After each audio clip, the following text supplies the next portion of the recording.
샬롬. 반갑습니다.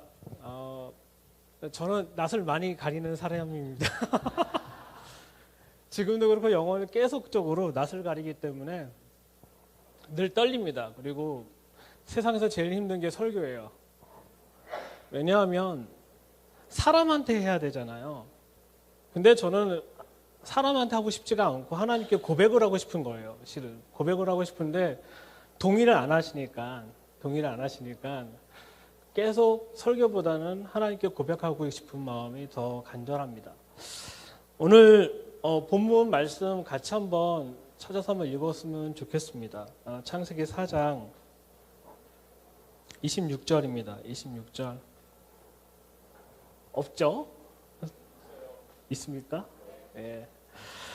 우리 같이 한 목소리로 읽도록 하겠습니다. 창세기 4장 26절 같이 읽겠습니다. 시작.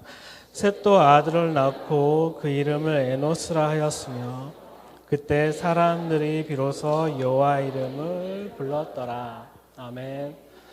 여러분과 오늘 나누고 싶은 것은 에노스 얘기만 하고 싶었던 건 아니에요. 실은 창세기 4장과 5장의 얘기를 하고 싶었어요. 4장과 5장의 얘기를 하고 싶은데 그 중에 딱 가운데 있는 인물이 누구냐면 바로 에노스라는 사람이 있기 때문에 오늘 여러분과 나누고 싶습니다.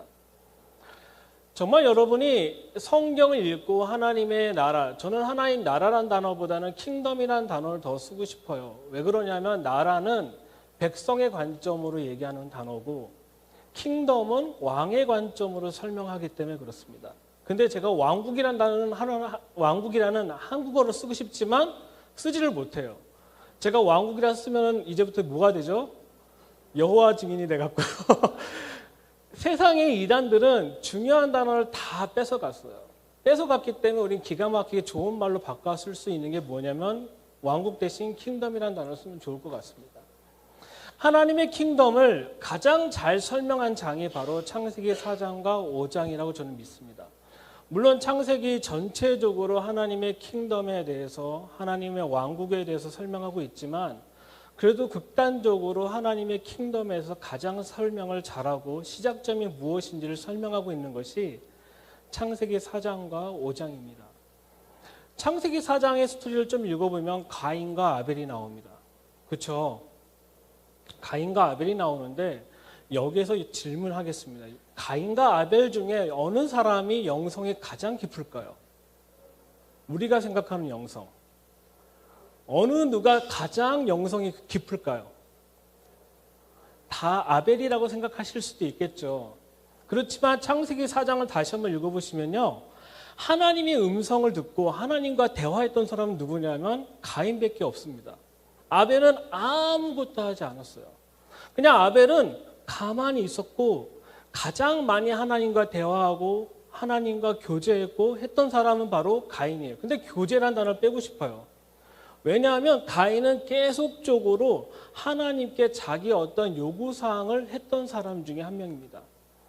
우리 삶 가운데 가인과 아벨이 있는데 우리는 다 아벨이라고 하지만 가인과처럼 어떤 특별한 영성을 갖고 싶을 때가 많아요. 하나님의 특별한 걸 보고 싶거나 하나님의 음성을 특별하게 듣고 싶거나. 근데 중요한 건 그걸로만 끝나면 다행인데 누군가를 판단하는 정죄까지 가는 것이 가인이 가지고 있었던 것이죠. 근데 신기한 거는 가인은 신기한 거는 자신의 제사가 자신의 예배가 받아졌는지 안 받아졌는지 기가 막히게 안 사람이 또 누구예요? 가인이에요. 우리가 창세기 4장을 쭉 읽어보면 가인과 아벨이 예배를 얼마나 많이 드렸는지는 알 수는 없어요. 가인의 예배를 받으셨을 것이고 제사도 받으셨을 것이고 아벨의 예배도 받으셨을 거예요. 근데 어느 날 하나님께서 가인의 예배는 안 받으시고 아벨의 예배만 받으시니까 그제서야 가인이 화가 난 거죠. 그리고 하나님께 묻습니다. 왜 내 예배는 안 받으십니까? 내가 어떤 잘못을 했기 때문에 그렇습니까? 왜 아벨의 예배만 받으셨죠? 제가 이제 실은 모양은 이래도 제가 예배인도 하는 사람이었습니다. 과거형이에요. 지금도 예배인도 하긴 하지만 가장 예배가 깊을 때가 언제인지 아십니까? 예전에 제가 한 2006년도에 기도의 집에서 사역을 할 때 예배가 가장 잘 풀어진다. 그때 당시 용어로 예배가 가장 잘 풀어질 때가 언제냐면요. 부부싸움 끝나고 나서 바로 와서 예배를 드릴 때예요. 왜 그럴까요? 상한 마음을 가지고 예배를 드리니까. 근데 중요한 거는 하나님과의 관계보다는요. 예배를 그냥 와서 드려야 될 시간이니까 와서 드렸어요. 근데 중요한 거는 사람들의 반응이 놀라워요. 오늘 예배 정말 기름 부음이 있습니다. 어떻게 예배를 드린 거예요? 처음에 몰랐어요. 그 다음에 또 아내랑 이제 이런저런 얘기도 대판 부부싸움하고 또 예배 자리에 섰어요. 근데 그때 또 사람들이 반응하기 시작하는 거예요. 오늘 예배가 너무 깊었어요. 도대체 어떤 예배인 거예요? 이제 방법을 찾았어요. 부부싸움하고 가면 예배가 될 수 있구나. 그런 식으로 저는 이제 사람들이 반응하는 예배를 계속 찾기 시작을 했었던 것이죠. 그런데 어느 날 제가 이 창세기 4장을 읽으면서 놀라운 걸 발견한 거예요. 제가 가인과 같은 모습을 보이고 있었던 거죠. 사람들의 반응, 하나님의 받는 거에 관심 있는 것이 아니라 사람의 반응에서 내가 예배를 드리고 있었구나 라는 생각이 들었던 것이죠. 다시 이제 아벨을 들어갔습니다. 아벨의 예배는 도대체 어땠을까? 아벨은 하나님이 받던 안 받던 그 자리에 서서 늘 하나님께 예배를 드렸던 거예요. 하나님이 받으시든 안 받으시든 그것이 중요한 게 아니라 내가 늘 예배 자리에 서 있는 것이 더 중요했다라는 것이 아벨의 삶이 아니었을까? 그래서 히브리서 11장을 읽어보면 아벨은 뭘로 예배를 드렸다고 얘기하죠? 뭘로 예배를 드렸다고 그래요? 네? 믿음으로 드렸다고 하잖아요. 과연 어떤 믿음이었길래 하나님 그 예배를 받으셨을까? 저는 여러분에게 드리고 싶은 얘기가 있어요. 믿음이라는 것은 많은 분들이 믿음이라는 것은 내가 바라보는 것들을 이뤄내는 것이 믿음이라고 생각하지만 실제 믿음이 무엇인지에 대해서 오늘 여러분 에노스를 통해서 좀 얘기하고 싶습니다. 가인과 아벨의 삶을 통해서 우리는 배워야 될 게 무엇이냐면 하나님의 킹덤의 라이프 스타일이 이 두 사람의 관계 속에서 이제 시작이 되는 것을 보게 됩니다. 그리고 가인이 아벨을 쳐 죽입니다. 왜냐하면 하나님이 아벨의 예배만 받고 가인은 그것이 너무 화가 나고 질투가 나기 때문에 가인이 아벨을 쳐 죽입니다. 우리 마음속에도 누구의 예배는 받는 거에 대해서 하나님이 누구의 기도와 예배 받는 거에 대해서 되게 반응하면서 격하게 질투가 나서 상대방을 미워할 수도 있죠. 그건 예배를 드리는 것이 아니라 사람한테 보이는 거라고 생각합니다. 우리의 예배는 누가 어떻게 되는 것이 중요한 게 아니라 하나님과의 나의 관계 속에서 드려지고 하나님과의 관계 속에서 받아지고 안 받아지고 결정은 하나님께 전적이 있다는 그 믿음 하에 나는 계속적으로 그 자리에 서 있는 아벨의 믿음의 영역을 가야 되는 것이죠. 근데 그걸 하지 못했던 것을 가인이 아벨을 쳐 죽이고 난 다음에 그 다음 단계가 나왔던 사람이 누구냐면 바로 셋이라는 사람입니다. 근데 창세기 4장과 5장에는요 신기한 것이 있어요. 한번 읽어보셨나요? 창세기 4장에는 누가 나오냐면 에녹이 나와요. 창세기 5장에도 에녹이 나와요. 창세기 4장에 라멕이 나와요. 창세기 5장에 또 누가 나오죠? 라멕이 나와요. 근데 신기한 거는요. 가인이 하나님 앞을 떠나고 난 다음에 아들을 낳아요. 가인의 아들의 이름이 뭐냐면 에녹이에요. 그리고 에녹을 낳고 난 다음에 가인이 뭘 만드냐면 자신의 성을 쌓아요. 자신의 성을 만들고 자신만의 어떤 특별함을 만들기 시작합니다. 그래서 창세기 4장을 읽어보시면요. 모든 거에 유축을 다스리는 자, 유축을 키우는 자, 그리고 악기를 만드는 자, 금속을 다루는 모든 사람들의 조상이 누구로부터 나오냐면 가인으로부터 나오기 시작을 해요. 그리고 거기에 결정적으로 라멕이라는 사람이 나타납니다. 라멕은 날 건들면 어떻게 해야 된다고 그래요? 내가 죽여줄 거야 라고 얘기해요. 날 상처 주면은 바로 복수해 줄 거야 라고 했던 사람이 바로 라멕이에요. 창세기 4장에 있는 라멕입니다. 그럼 창세기 5장에 있는 라멕은 어떤 사람이었을까요? 성경 한번 볼까요? 창세기 5장 28절부터 29절 좀 성경을 보시면 좋을 것 같아서 28절부터 29절 제가 읽겠습니다. 라멕은 180세에 아들을 낳고 이름을 노아라 하여 가로되 여호와께서 땅을 저주하심으로 수고로 일하는 우리를 위하여 이 아들이 안위하리라라고 하면서 이름을 짓습니다. 그러니까 창세기 4장에서 나타난 라멕은 누군가 날 건들면 내가 죽일 거야, 내가 복수할 거야라는 이 라멕이라 했다라면, 창세기 5장에서 라멕은 특이하게 내가 할 수 있는 게 하나도 없고 하나님께서 이 아들을 통해서 안식을 주실 거다라고 얘기한 것이 창세기 5장에 있는 얘기예요. 근데 이 중간 사이에 누가 있냐면 바로 에노스라는 사람이 있어요. 셋이란, 가인과 아벨이 있었고 그 다음에 셋이란 인물이 나타났는데, 이 셋이란 사람이 또 아들을 낳아요. 그 이름이 뭐냐면 바로 에노스예요. 에노스가 뜻이 뭔지 아십니까? 많은 이제 성경학자들도 얘기하고 많이 얘기하지만, 많은 단어 중에 보면 에노스가 뜻이 뭐냐면 약한 사람이에요. 연약한 사람이에요. 이 연약한 사람이 할 수 있는 유일한 법은 뭐냐면 하나님을 찾을 수밖에 없는 거예요. 하나님의 킹덤의 시작은 뭘로부터 시작하냐면 내가 연약하다는 걸 인정하고, 이 연약함을 완성으로, 나의 불완전함을 완성으로 가져올 분이 누구밖에 없다라고 생각하는 거예요. 하나님밖에 없다라고 할 때 우리는 여호와의 이름을 부를 수밖에 없다라는 것이죠. 가인은 어떻게 했을까요? 그렇게 생각하지 않았던 거예요. 하나님을 떠나고 자신만의 성을 만들어서 자기가 독단적으로 살아내는. 그러니까 실은 우리는 크리스찬이라고 하면, 우리가 예수님을 믿고 예수님을 따르는 사람이나 우리는 스스로 강해지는 사람이 아니라 계속적으로 약해져서 이 약해진 걸 채울 수 있는 분을 기다리는 거예요. 그게 누구예요? 누구죠? 예수님이밖에 없죠. 예수님이 이 땅에 재림하셔야지 우리는 불완전한 것이 어떻게 돼요? 완전해지는 거예요.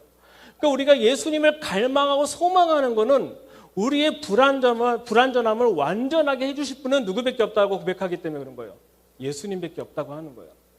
지금 이 시대에는 창세기 4장에 나타난 가인이 세운 성과 같은 교회가 있고, 창세기 5장과 같은 하나님 당신이 아니면 안 됩니다, 예수님 당신이 아니면 안 됩니다, 그렇기 때문에 속히 이 땅에 오십시오라고 외치는 고백하는 교회가 있다는 것이죠. 여러분이 교회잖아요. 자, 여러분은 어디에 속한 교회이십니까? 창세기 4장에 속해 있습니까? 창세기 5장에 속해 있습니까? 창세기 4장에 속해서 스스로 계속 강해지고 누군가 날 괴롭히면 난 바로 복수할 거야, 내가 힘을 더 키워서 더 강해져서 누군가를 지배할 거야 라고 하는 사람이 창세기 4장에 있었다는 것이죠. 지난날 교회의 역사를 보면은 창세기 4장과 같은 교회가 너무 많았습니다. 교회가 십자가의 이름으로 유대인을 죽이기도 하고, 십자가의 이름으로 많은 사람을 괴롭히기도 하고, 십자가의 이름으로 모든 걸 행했던 것이 교회의 이름이 있었던 것이죠. 근데 창세기 5장의 특징적인 건 뭐냐면 십자가 이름으로 아무것도 안 해요. 뭐만 하죠? 창세기 5장 한번 읽어보셨나요? 뭐 해요? 사람들이 계속? 네? 뭐 하죠? 대답해야지 제가 물 좀 마시죠. 네? 낳잖아요. 하나님의 킹덤의 시작은 뭐냐면 영적인 것뿐만 아니라 육적으로 생명을 주는 거예요. 창세기 1장을 가만히 읽어보시면 하나님께서 인간에게 첫 번째 명하신 건 뭐냐면 생육하고 번성하라고 얘기하셨어요. 절대 강해지라고 얘기하지 않으셨어요. 우리는 생육하고 번성해지면서 계속적으로 누구를 찾냐면 우리를 완성하실 왕이신 예수 그리스도를 찾는 것이 우리의 부르심이라는 것이죠. 창세기 2장에서 보면 다시 사람에게 명하시길 뭐라고 하면 너는 지키라라고 얘기를 하고 있어요. 무엇인가를 정복하라는 개념이 아니라 이제부터 지켜라라고 얘기하는 거예요. 지켜라 단어가 생명을 보존시키고 회복시켜라는 것을 갖고 있는 것이죠. 우리가 성경에서 얘기하는 하나님의 킹덤의 컨셉은 뭐냐면 생명을 주고 그것을 지켜내는 것이 킹덤의 본질적인 것이지, 우리가 생각하고 있는 세상에서 주고 있는 킹덤은 정복하고 무너뜨리고 부셔버리는 것이 킹덤의 본질적인 것이 아니라는 것입니다. 창세기 4장에서는 가인이 세우는 이 에녹성에서는 사람들은 스스로 강해지고 정복하고 다스리는 것에 목적을 뒀다라면은 창세기 5장에서 에노스로부터 시작했던 사람들의 특징적은 생명을 주고 그 생명의 줌으로 하나님과 하나가 되고 연합함으로 살아냈던 사람들이 창세기 5장에 있는 스토리를 갖고 있던 사람인 것이죠. 여러분 한번 생각해 보십시오. 여러분이 킹덤 라이프, 하나님의 삶과 하나님과 함께 살고 있다라면은 여러분의 주변에 있는 분에게 뭘 줘야 돼? 정상적인 것이죠. 생명을 줘야 되는 것이죠. 만약에 다른 사람에게 딴 걸 준다면 하나님의 킹덤 라이프 스타일로 사는 것이 아닙니다. 두 번째예요. 세상은요, 이 가인의 성 같은 경우에는 자신이 가지고 있는 기술을 연마해서 누구한테 전수하는 것을 가리키고 있는 거예요. 가인은. 이 에녹이란 단어가 사람의 이름이 두 가지 뜻을 갖고 있어요. 첫 번째는 전수하다. 두 번째는 뭐가 있냐면 동행하다는 뜻을 갖고 있어요. 세상은요, 계속적으로 무엇인가 전수하고 가르치기를 요구하고 있어요. 근데 교회는요, 본질적인 교회는 가르치고 뭐 전수하고 세상적인 기술을 가르치는 걸 얘기하는 게 아니라 교회는 본질적으로 뭐만 얘기해요? 하나님과 동행하는 것만 얘기를 해요. 신은 창세기 4장에서 보면은 계속 무엇인가를 만들어내고 무엇인가를 하는 사람들이 계속적으로 창세기 4장에서 나타나서 가르치는 거예요. 왜 그럴까요? 강화시키려고요. 나를 강화시키려고 하는 것이죠. 제가 이스라엘 살면서 유대인한테 다른 건 못 배워도 이건 하나 배웠던 것 중에 하나가 뭐냐면 딴 건 다 안 가르치는데 성경만은 가르쳐요. 성경을 가르치고 성경을 핵심적인 가치관을 가르치고 있다는 거죠. 창세기 5장의 라이프 스타일을 갖고 있어요. 근데 서구화된 기독교는 뭘 가르치냐면 창세기 4장에 있는 얘기를 가르쳐요. 여러분의 자녀들이 학교에서 수학 100점 맞으면 기쁘십니까? 성경 통독 1독 하는 게 기쁘십니까? 솔직히 얘기해 봅시다. 이런 질문하면 이제 당황스러운 분들이 어머니시잖아요. 그렇죠? 우리의 가치관이 어디에 있느냐에 따라 우리의 삶의 라이프 스타일은 완벽하게 달라지는 거예요. 창세기 4장에 있는 가치관을 살면은 세상과 똑같은 라이프 스타일을 살고 있는 거고, 창세기 5장에 있는 라이프 스타일을 살고 있으면 하나님의 동행하는 정말 예배자의 위치에서 살 수 있는 것이죠. 이걸 다른 말로 바꿔보면 창세기 4장은 인본주의적인 삶이고 창세기 5장은 신본주의적인 삶이에요. 근데 똑같은 이름이 있어요. 에녹과 라멕이라는 이 똑같은 이름 하에 두 가지의 형태의 삶이 있다라는 것이죠. 우리 교회에 있잖아요. 여러분은 지금 현재 신본주의적으로 살고 계십니까? 인본주의적으로 살고 계십니까? 다른 말로 해볼까요? 하나님의 킹덤 라이프로 살고 계십니까? 세상적인 방법으로 살고 계십니까? 그 세상적인 방법을 교회를 가져와서 똑같이 살고 있는 거예요. 정말 여러분이 하나님의 킹덤을 사모하신다면 반도 안 되고요. 완벽하게 그 라이프 스타일로 들어가셔야 돼요. 제가 이제 필리핀에 5년을 살면서 좀 많은 충격적인 것을 겪어봤지만 제가 이렇게만 안 되겠다 생각을 가진 것이 있어요. 제가 이제 필리핀 아이들 대상으로 계속 청소년 세미나를 하는데 이 아이들에게 예수님께 헌신하십시오라고 했는데 내 자녀한테 너는 좋은 대학교 가라고 얘기할 수가 없더라고요. 이율배반적이지 않아요. 이 아이에게는 너는 예수님께 헌신하고 예수님에서 살아야 돼라고 얘기하는데 내 자녀한테는 아니 너는 좋은 대학교 가고 뭐하고 이렇게 얘기하는 것이 이율배반적이라는 생각이 들어서 저는 그 얘기를 아예 하지 않아요. 그 아이에게도 가르칠 것이 있다라면 저도 동일하게 그것을 가르치고 사는 것이 중요하기 때문에 그렇습니다. 저는 여러분에게 도전드리고 싶은 것이 있어요. 첫 번째, 가인과 아벨처럼 영적인 어떤 것을 경험하려고 자꾸 노력하지 마십시오. 살아내는 것이 너무 중요하기 때문에 그렇습니다. 두 번째, 여러분이 신본주의와 인본주의가 있는데 여러분은 신본주의, 인본주의를 분명하게 성경적인 근거에서 찾으시길 바랍니다. 근데 중요한 거는 이 두 가치관이 똑같은 단어와 똑같은 이름 안 속에 담겨져 있다는 것이 중요한 부분인 것이죠. 창세기 4장에서 라멕 같은 경우에는 성경 사전을 쭉 찾아보면 사냥꾼이라고 나와요. 사냥꾼. 그때 이 라멕은 사람을 괴롭히거나 사람을 공격하거나 나를 괴롭히는 자에게 날 상처 준 자에게 내가 100배, 7배, 77배로 갚아주리라고 하는 것이 라멕이었다라면 창세기 5장에서는 나의 상처에게 집중하지 않아요. 하나님께서 나에게 안식을 줄 것을 기대하고 소망하고 있는 것을 설명하고 있는 것이죠. 그래서 여러분이 히브리서 10장 한번 가보도록 하겠습니다. 저는 조금 설교하며 성경을 찾고 있지만 히브리서 10장을 가볼게요.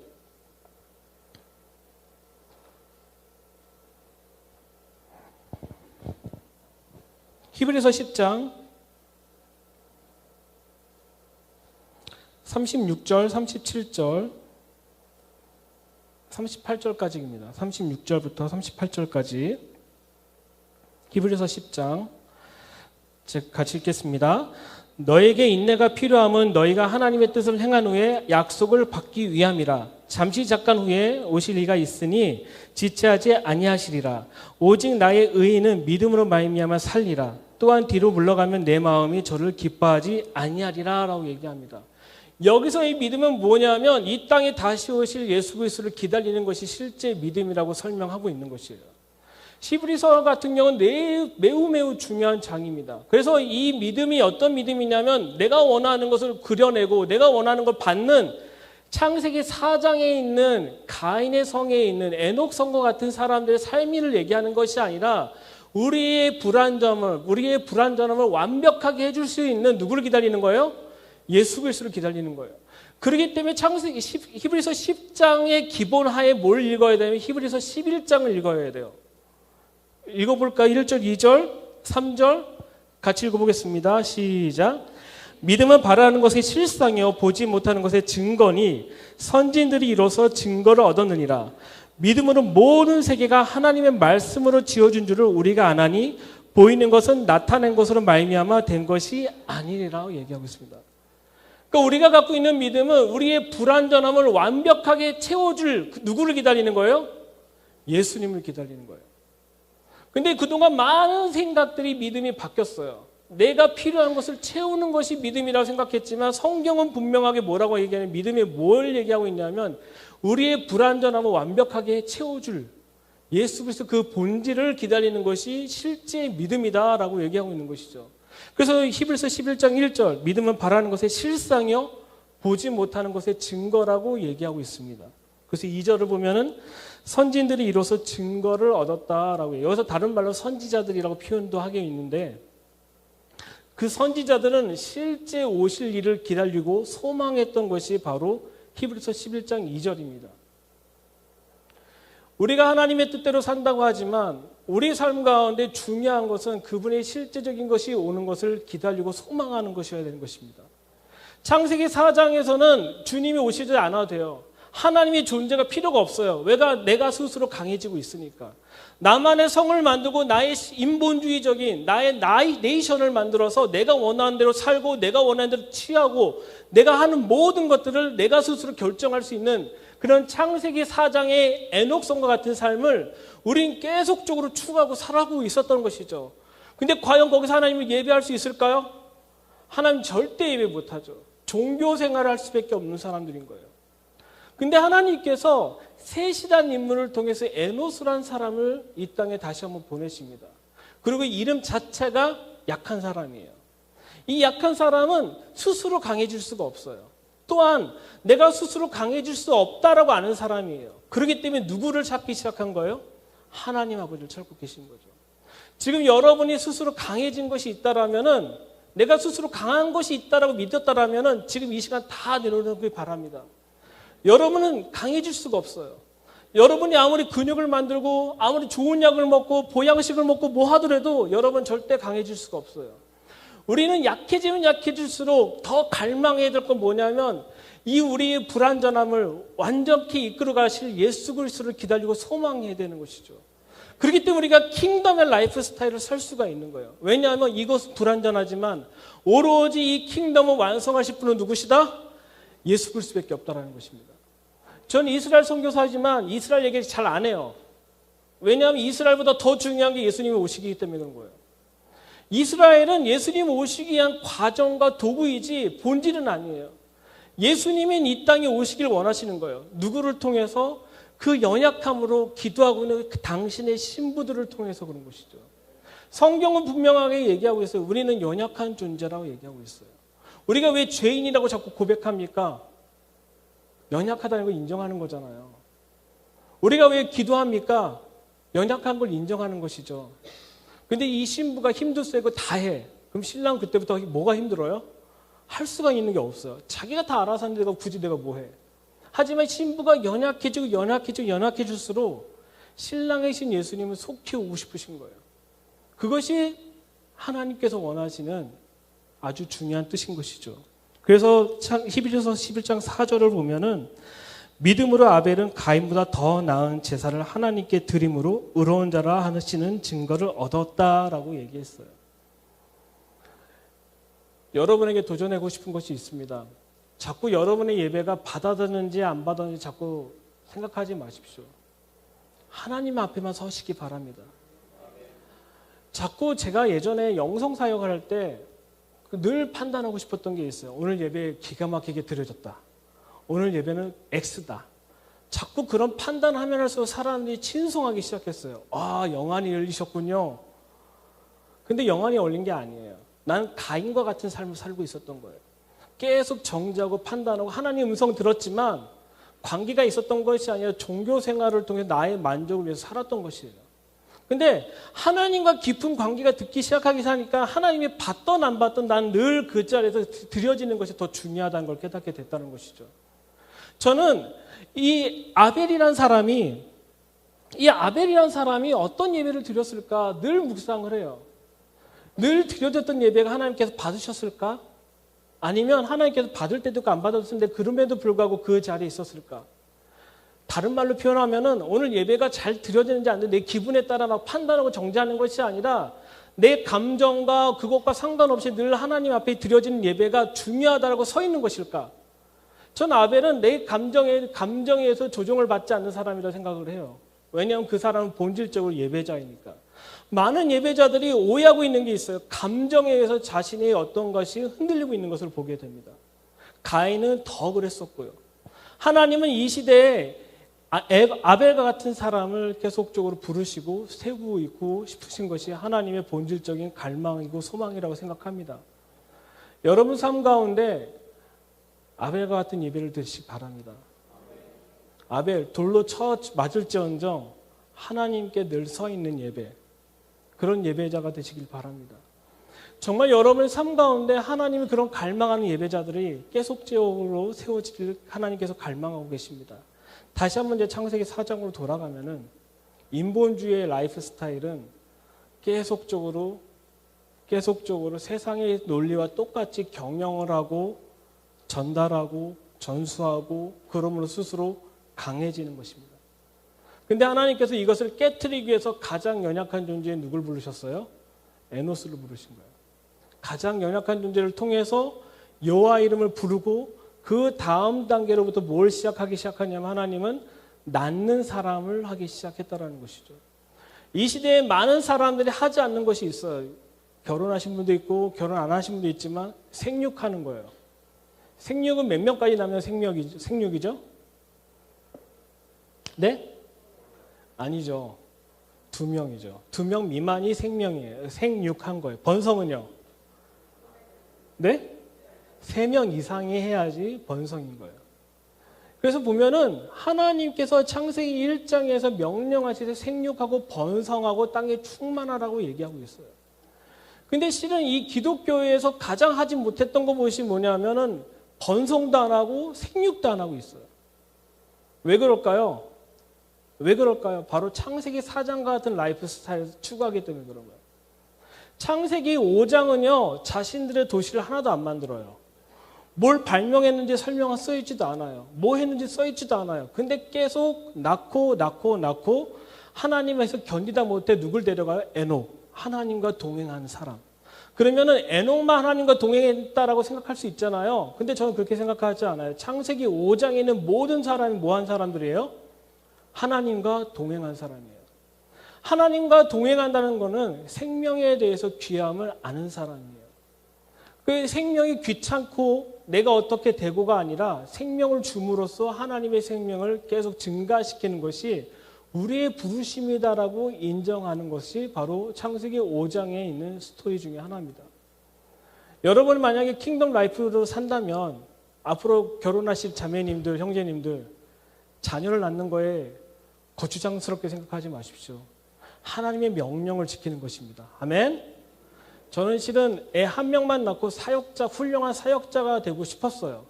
근데 이스라엘 가니까 쪽수가 부족하더라고요. 왜냐하면 유대인은 5명, 7명 낳고 아랍 사람들 낳는데 이 한 명 때문에 한 명이 나오니까 자꾸 두들겨 맞고 오는 거예요. 안 되겠다. 우리를 늘려야겠다 그래서 애를 낳기 시작했는데 그것보다 더 중요한 건 뭐냐면 창세기 1장이 있는데 하나님이 저에게 큰 감동을 주신 거예요. 네가 평생 살면서 내 말을 지킬 수 있는 게 뭐냐라고 했을 때 보니까 창세기 1장에 생육하고 번성이더라고요.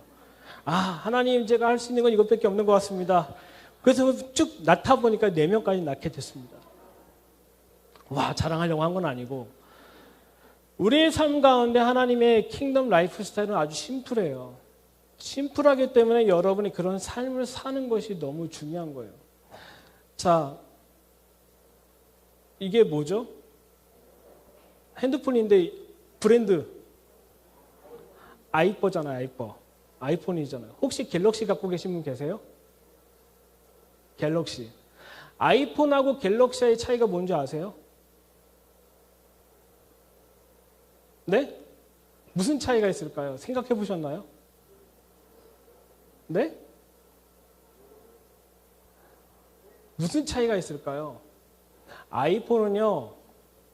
아이폰은 소프트웨어 만든 사람이 하드웨어도 만들었어요. 갤럭시는 하드웨어 따로, 소프트웨어 따로예요. 하나님은 우리를 만드셨어요. 그리고 그분의 소프트웨어로 우리를 다스리기 원하세요. 근데 우리는 갤럭시가 됐어요. 하나님이 창조한 거에 바이러스 잔뜩 넣은 안드로이드를 넣고 내가 원하는 대로 살 거야 라고 하지만 계속 핸드폰은 맞잖아요. 그렇죠? 하나님이 원하신 건 아니었다는 거예요. 이 아이폰은 저는 아이폰이 되게 성경적인 가치관을 갖고 있다고 생각을 해요. 다른 거 용납하지 않아요. 오로지 애플이 허가된 것만 받아들여요. 갤럭시는요. 내가 원하는 거 다 할 수 있잖아요. 세상은 계속적으로 그렇게 가르쳐요. 네가 원하는데 다 할 수 있어라고 가르치지만 하나님은 그걸 용납하지 않아요. 너는 내가 만든 거야. 넌 누구 거야? 내 거야. 그렇기 때문에 누구 뜻대로 살아야 돼? 나의 말대로 살아야 돼요. 뭘로? 하나님의 말씀. 그게 킹덤 라이프 스타일 아닌가요? 하나님은 우리를 그렇게 만드셨는데 자꾸 우리는 바이러스를 집어넣고 싶어요.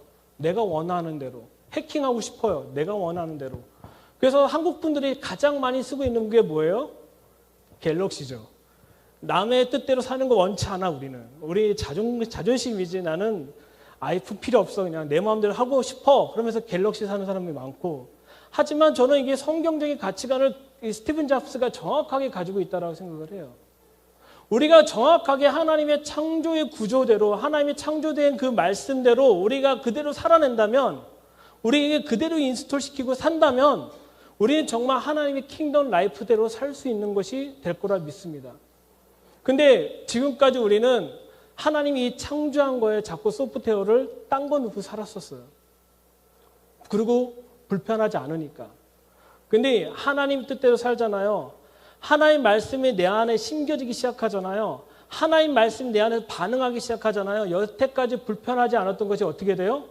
불편하기 시작하고 있어요. 그리고 더 불편한 건 뭐냐면 내가 약해져야 된다는 것이 인정하기 싫은 거예요. 내가 약해진다는 건 무슨 뜻하냐면 예수님이 이 땅에 다시 오시는 거에 대해서 더 갈망하게 되는 것을 동의하지 않고 있다는 거예요. 계속 내속적으로 내 안에 있는 문제를 해결하기 위해서 나는 강해졌어야 되는데 내 문제를 해결하는 것이 아니라 예수님이 이 땅에 재림하는 것이 더 중요하다는 것을 인정하고 싶지가 않은 것이죠. 창세기 4장과 5장은 제가 핸드폰을 비유했지만 이 비유와 똑같다라고 생각을 합니다. 하나님은 창조주이십니다. 믿으십니까? 그럼 여러분 이렇게 살면 안 돼요. 하나님의 말씀대로 사셔야 돼요. 하나님의 말씀이 바로 우리 안에 심겨지고 그 말씀대로 살아야 되는 것이 하나님이 우리에게 요구하고 있는 것입니다. 여태까지 여러분이 착각하고 계시면 안 돼요. 나는 내 마음대로 살 수 있다? 저는 그거에 동의하지 않습니다. 여러분은 하나님의 뜻대로 살기 원하신다면 여러분의 정체성을 분명하게 하기 바랍니다. 여러분을 만드신 분이 누구시죠? 네? 하나님이시죠. 창조주 하나님이시잖아요. 그럼 여러분 누구의 뜻대로 살아야 돼요? 그러면 어떤 걸 집어넣어야 돼요? 내 안에? 하나님의 말씀을 집어넣어야 돼요. 근데 제일 중요한 건 너무 불편해요. 여태까지 내가 살아왔던 방식대로 살기가 너무 불편해요. 그래서 하나님은 셋을 통해서 누굴 준 거예요? 에노스를 준 거예요. 이 에노스는 그 불편한 것이 필요가 없는 거예요. 왜냐하면 약해져 있으니까. 내가 약해지면 약해질수록 하나님의 말씀이 들어오기가 더 쉬워지기 때문에 그렇습니다. 여러분 하나님의 말씀을 받아들이는 게 쉬우세요? 아니면 세상에 있는 정보를 받아들이는 게 더 쉬우세요? 하나님의 말씀을 받기 더 쉽다라면 난 약해진 상태예요. 하나님의 말씀을 받기 쉽다라면 하나님의 말씀이 내 삶 가운데 성령께서 역사하셔서 그 말씀을 기억나기 쉽게 만든 상태가 된 것을 얘기하고 있는 거예요. 근데 세상에서 사는 것이 더 반응하기 쉽다. 그럼 하나님의 말씀이 내 안에 들어와서 역사하기가 어렵다는 상태를 얘기하고 있는 것입니다. 여러분 삶 가운데 하나님께서 계속적으로 그런 도전을 주실 거라고 믿습니다. 여러분, 제가 목사님에게 잘 보이려고 이런 얘기하는 게 아니라 이런 예배하는 곳이 없어요. 이런 예배가 하는 곳이 없어요.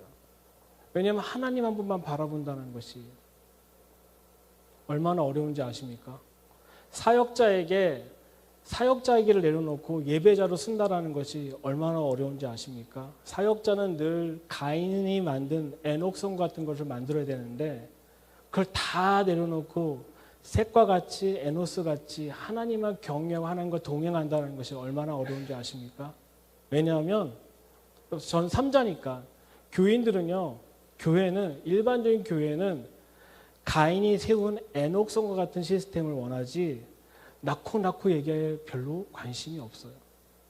근데 여러분은 그 길을 갖고 있는 담임 목사님 계시고 리더들이 있잖아요.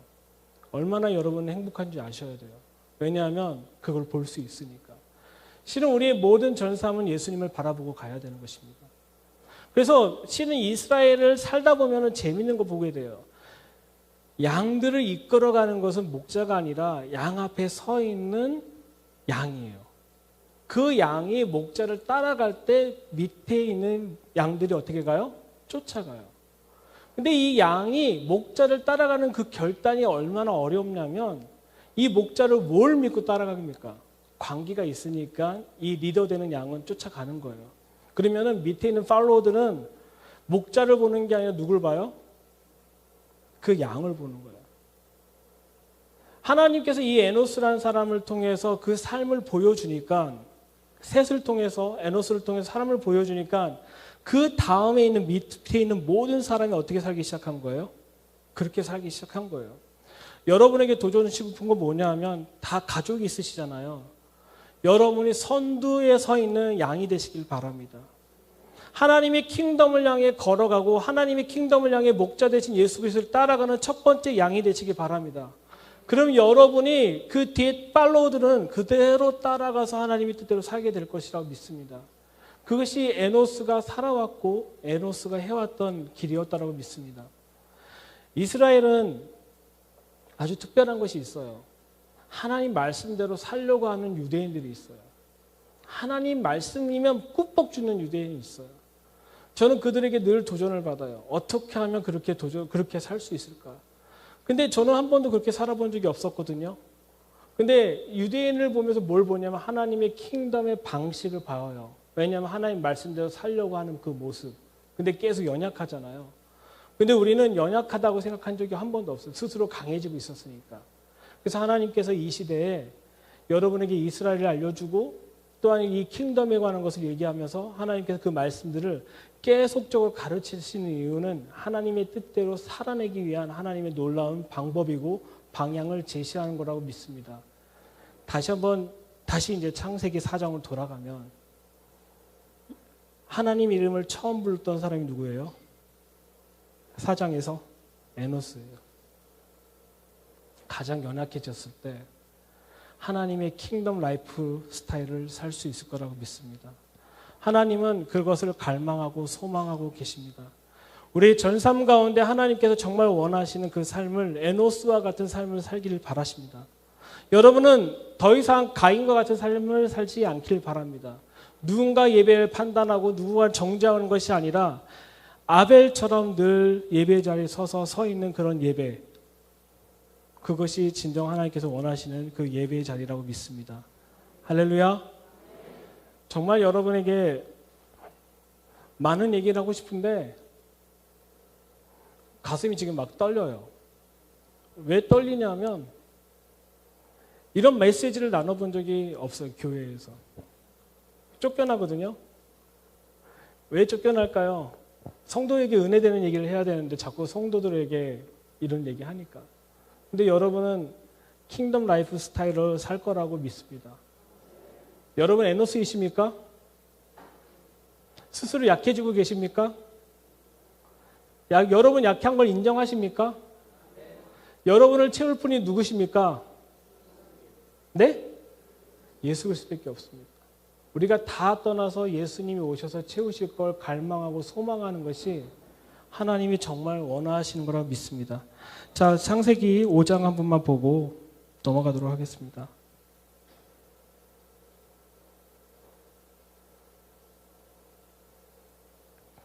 (29절입니다)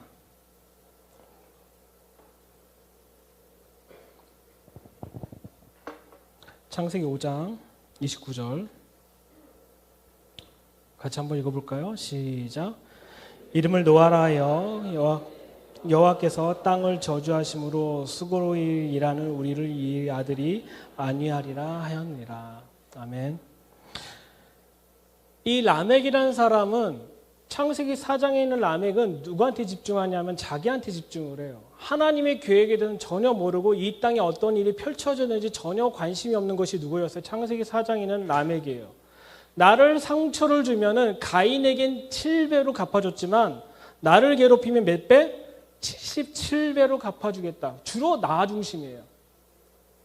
나 중심적인 것을 설명하고 있는 것이 바로 라멕이라면은 이 창세기 5장 30절, 29절 보면은 라멕은 180세에 아들을 낳고라고 하잖아요. 이 라멕은 뭐에 관심이 있냐면 여호와께서 땅을 저주하심으로 수고로이 일하는 우리를 이 아들이 안위하리라라고 얘기를 해요.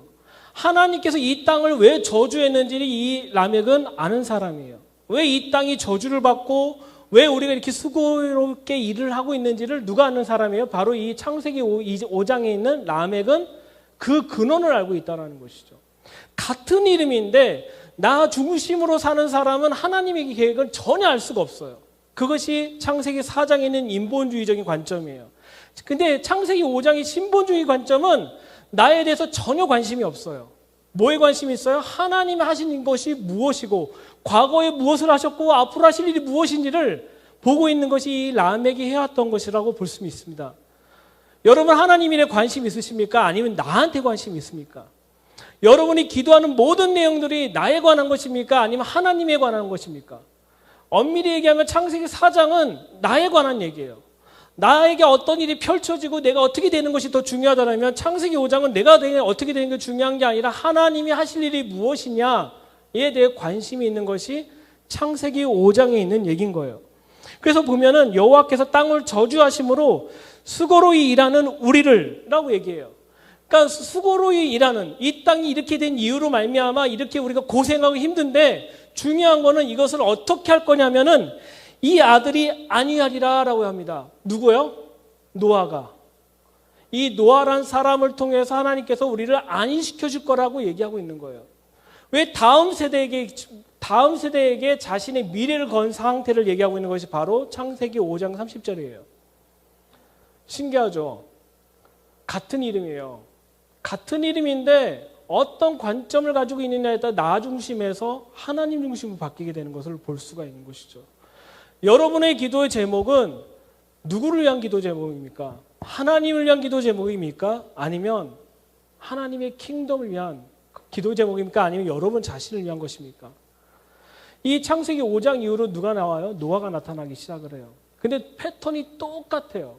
노아는 하나님께서 뭘 명하세요? 방주를 만들라고 해요. 그렇죠? 그리고 하나님의 사람들이 아닌 사람들은 딸들은 하나님께 전혀 관심이 없는데 하나님께서 노아에게 뭘 만들라고 얘기해요? 방주를 만들라고 그래요. 그러면은 세상적인 관점에서 보면은 이 노아는 정말 미친 사람이에요. 왜냐하면 망치질하고 있으니까. 게다가 중요한 거는 바다에다 만드는 게 아니라 산 위에다 만들어. 이런 미친 짓을 하고 있는 게 노아예요. 근데 신기한 거는 이것을 누가 한 거예요? 라멕이 알고 있었다는 거예요. 라멕. 여러분의 전 삶 가운데 하나님이 계획하자는 것들을 계속적으로 보시는 삶이 되시길 바랍니다. 여러분의 문제에 묶여 있는 것이 아니라, 여러분의 어떠한 것에 문제에 묶여 있는 것이 아니라, 하나님이 장차 하고자 하는 일이 무엇인지를 보고 그거에서 예비하는 자가 되시길 바랍니다. 이 노아를 통해서 하나님께서는 물 홍수를 준비하셨고, 이 홍수를 준비할 때 노아는 사람들이 미친 짓이라고 했지만 하나님의 통해서 그것을, 하나님이 명하신 것을 통해서 노아는 계속적으로 방주를 짓고 있었다는 삶, 이것이 바로 신본주의예요. 세상은 인정하지 않지만 신본주의의 삶은 하나님 말씀이 곧 나에게 법이기 때문에 그렇습니다. 여러분이 만약에 아이폰이라면 아이폰은 반드시 이 프로그램만 깔아야지만 움직이는 것이 딴 거에 의해서 움직이는 것이 아니라는 것이죠. 여러분의 삶을 지금 좌지우지하는 것이 세상이 주는 지식입니까? 아니면 여러분의 삶을 좌지우지하는 것이 바로 하나님의 말씀입니까? 질문. 솔직해지시기 바랍니다. 아닐걸요? 그러면 가운데 있으면 안 되고요. 솔직해지셔야 돼요. 여러분의 삶을 좌지우지하는 건 누구예요? 도대체. 저 역시도 그렇지만. 왔다 갔다 해요, 저도. 이렇게 갔다 이렇게 갔다. 제가 제일 좋아하는 단어 양념 반, 후라이드 반, 짬뽕 반, 짬짜 반. 짬짜면 되게 좋아하는데 두 가지를 포기하고 싶지 않은데 두 가지 다 먹잖아요. 근데 잘못된 선택이에요. 우리는 하나만 선택을 해야 돼요. 하나만 선택하고 믿음의 길로 그 길을 살아내는 것이 하나님께서 우리에게 요구하고 있고 말씀하고 있는 거라 믿습니다. 에노스, 다시 창세기 4장으로 돌아가면은 여러분이 바로 에노스가 되시길 바랍니다. 그리고 여러분은 노아를 바라보기 바랍니다. 여러분의 자녀의 라멕이 있을 수도 있고 노아도 있을 수 있습니다. 제발 여러분의 문제에 묶이지 마시고 여러분의 에노스가 되셔서 그 다음 세대에 에녹이 나타났으면 좋겠습니다. 하나님과 동행하는 세대. 그리고 이 하나님과 동행하는 세대 가운데 또 라멕이라는 사람이 나타났으면 좋겠습니다. 하나님이 장차 앞으로 하실 일이 무엇인지를 예견하고 기대하는, 소망하고 있는 그런 라멕과 같은 세대가 또 일어나길 바랍니다. 그러면 하나님 결국 그 사람을 통해서 노아 같은 세대를 또 일으키실 거라 믿습니다. 여러분의 문제만 잡고 있으면은 계속 패턴은 에녹과 창세기 4장에 나타나는 에녹과 라멕과 같은 사람밖에 나올 수가 없다라는 것을 여러분이 아셔야 됩니다. 그래서 여러분에게 도전하고 싶은 거는 여러분이 스스로가 에노스가 되어야 된다고 믿습니다. 할렐루야. 우리 이 시간 같이 좀 기도했으면 좋겠습니다. 정말 여러분, 하나님의 시스템은 심플해요. 우리는 하나님이 창조하셨습니다. 하나님 우리를 창조하셨고 하나님 말씀대로 우리를 다스리기 원하십니다. 근데 우리는 계속적으로 하나님 말씀대로 움직이거나 반응하는 것보다는요, 세상의 지식과 세상의 어떠한 것으로 움직이는 것이 더 편했던 사람들인 거예요. 그것이 더 좋았고 내가 스스로 강해지는 비결이라고 믿었던 것이죠. 하지만 하나님은 이 시대에 에노스 같은 사람을 찾기 원하십니다. 모든 걸 벗어버리고 스스로 약해지는 자, 오로지 하나님 말씀이 아니면 내가 강해질 수 없다는 거 아는 사람, 오로지 나를 완성시키고 나를 온전히 완성시킬 수 있는 예수님이 이 땅에 오셔야지만 모든 것이 끝난다는 걸 믿는 그런 에노스 같은 사람을 하나님께서 지금 찾고 계십니다. 여러분 지금 창세기 4장과 5장의 사이에 있습니다. 아직까지도 창세기 4장에 있는 가인의 성에 살고 있는 그런 삶을 살고 있을 수도 있고요. 그리고 창세기 5장에 있는 하나님의 동행하는 에녹과 같은 삶을 살고 있는 분도 있을 겁니다. 하지만 이 중간 전 단계에 누가 있었냐면 바로 에노스가 있었습니다. 여러분 스스로가 에노스가 되고 싶습니까? 이 시간 결단하셨으면 좋겠습니다. 오로지 나에게 영향을 줄 수 있는 건 하나님 말씀밖에 없다는 걸 고백하시기 바랍니다. 나의 연약함을 온전히 채울 수 있는 분은 예수 그리스도밖에 없다고 고백하시기 바랍니다. 나의 연약함을 온전히 강하게 해줄 수 있는 건 하나님 말씀밖에 없다고 믿으시기 바랍니다. 그리고 그런 준비를 통해서 다음 세대를 준비하고 또 다른 세대를 준비하는 것이 하나님이 우리에게 원하는 거라고 믿습니다. 에노스는 가장 연약한 자였지만 가장 강력한 예배자였습니다. 아벨도 아무 말도 하지 않았지만, 하나님 음성 들은 얘기도 없지만, 하나님과 어떻게 살았는지도 알 수 없지만 하나님께서 믿음으로 드렸다라는 그 아벨. 여러분 전 삶 가운데 그런 아벨과 같은 삶, 에노스 같은 삶을 사시길 바랍니다. 여러분이 이 시간에 고백하실 때, 주님, 제가 에노스가 되기 원합니다. 약해지기 원합니다. 내가 여태까지 강해진 것이 있다라면 약해짐으로 당신이 필요하고 당신이 필요하기 때문에 속히 이 땅에 오십시오라고 고백하는 예수님의 재림에 대해서 갈망하는 그런 사람이 될 수 있도록 나를 이끌어 주십시오. 나를 이끌어 주십시오. 에노스가 되기 원합니다. 에노스가 되기 원합니다. 이 시간 주여 한번 외치고 같이 기도하는 시간 갖도록 하겠습니다. 기도하겠습니다. 주여!